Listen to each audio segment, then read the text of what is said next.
Bullet আপনি দেখেছেন বাবা মায় রাখতো না? অভিশাপ আসমান কাঁপে, আপনাদের কাঁপে না? তার কাঁপে না? অভিশাপের ভয় হয় না?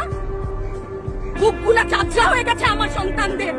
রাবার বুলেট বলবেন, কি বলবেন? এগুলো অস্ত্রের মুখে দাঁড়িয়ে আছে, আমাদের পয়সায় কেনা বুলেটে আমাদের সন্তানদের আপনারা বুলেট ছুটছেন।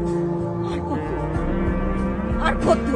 পুলিশ ভাইদেরকে বলি, ভেতরে তো আপনিও মানুষ, পুলিশ ভাই বলি না, ক্ষমা করবেন, মুখ থেকে বার হয়ে গেছে। তাদের ঘরেও সন্তান আছে, তাদের খোলসের ভিতরেও মানুষ। যারা এখনো ঘরে আছেন তারাও জানেন আর কতদিন ভয় পাবেন। ভয়েই থাকে।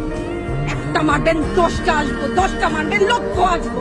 সারা দেশের মানুষ, মা বাপ সব একসাথে। ওদের সন্তানকে মানুষ করার জন্য আমাদের কাছে, শিক্ষকদের কাছে পাঠিয়েছিল। কি জবাব দিব? আমার তো কোনো মুখ নাই, আমি শিক্ষক, আমার ভাষা নাই। তাদের কাছে হাত জোড় করে মাপ চাই।